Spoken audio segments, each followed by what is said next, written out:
Welcome to Push to Pass podcast with JP Murray, a discussion about business, racing, sports, and life.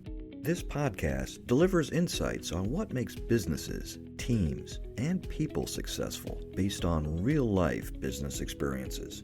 Following a career with America's largest associations, JP Murray founded the Murray Company, one of Washington, D.C.'s most successful consulting firms.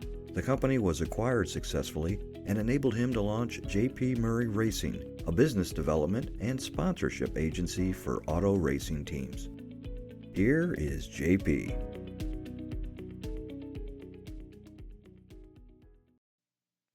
Hello, everyone. Thanks for listening to the Push to Pass podcast. Today, I'm hitting you with 10 business premises that completely changed how I operate in business, and they still resonate with me. I still try to practice them, and honestly, I have good days and bad. But I'm talking about some real principles that I think can separate you from everyone else. Premise number 1, no one cares. Here's your reality check. No one cares whether you win or lose. Very few people are paying attention to your daily grind, your struggles, your victories. You think people are watching? You think they're judging every move you make? They're not. They're too busy worrying about their own things. So you might as well win. You might as well take a big swing. Think about it. If no one's really watching when you fail and nobody's really watching when you succeed, why not go all out and try the things? Be willing to take a big cut and strike out.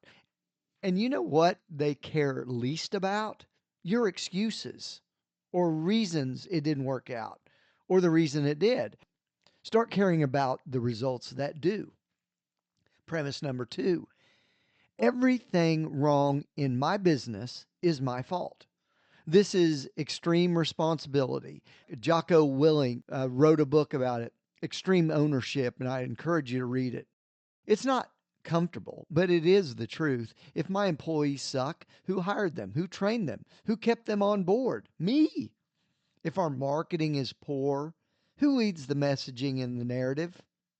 If sponsors aren't happy, who is responsible for managing those relationships? When you accept that level of responsibility, something happens. It's actually liberating. And taking action is a lot easier because you stop making excuses and start making solutions, and things happen. Premise number 3, become as good at sales and never starve.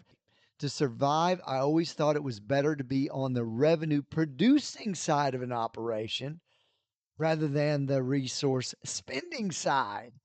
So sales is the ultimate skill.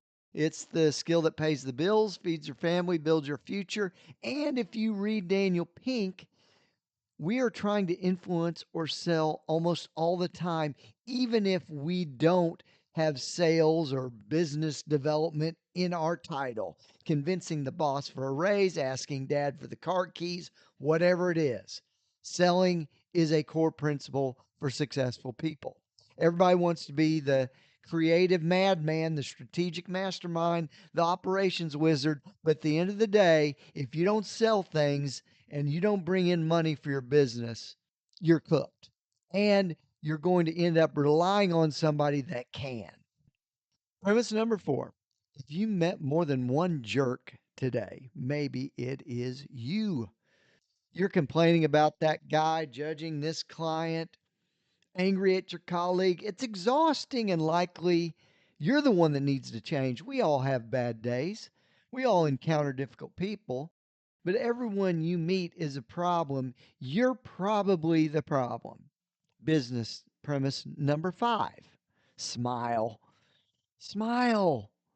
I had a mirror on my desk for a long time to remind myself to smile when I spoke on the phone. It's a reflex now.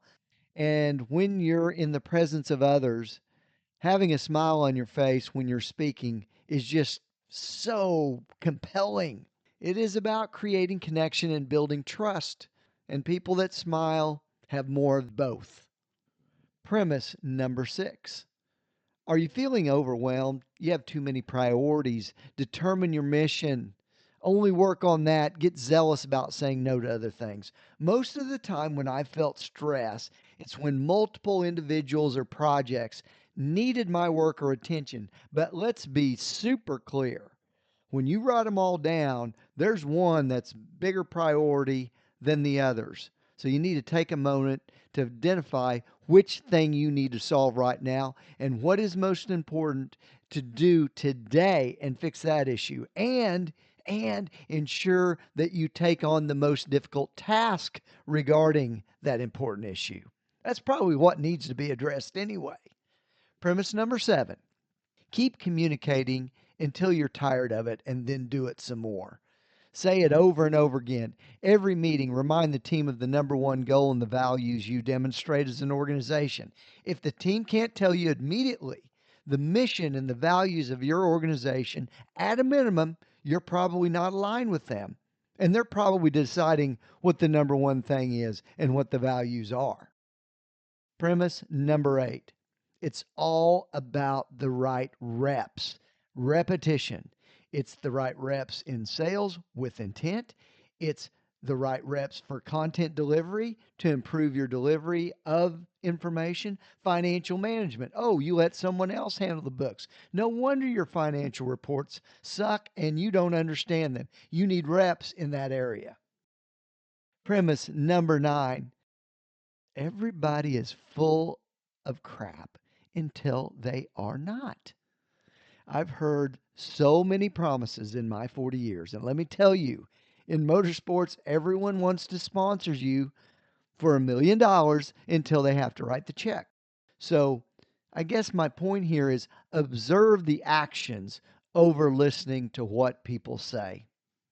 And then finally, number 10, probably most important, do what you say you are going to do. The biggest problems in business and family and friends are when I say I'm going to do something and I don't do it.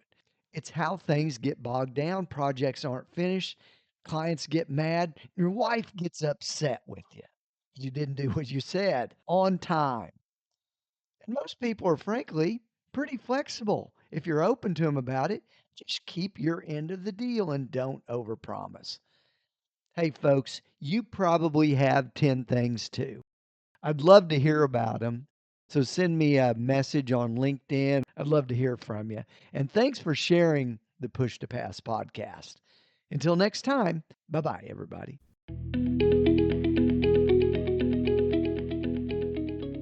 Thank you for listening to the Push to Pass podcast with JP Murray, a discussion about business, racing, sports, and life.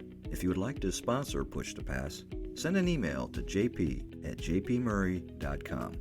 Follow JP on Twitter, LinkedIn, Facebook, and YouTube. His website is jpmurray.com. Until next time, push yourself to pass the competition. Thanks for listening.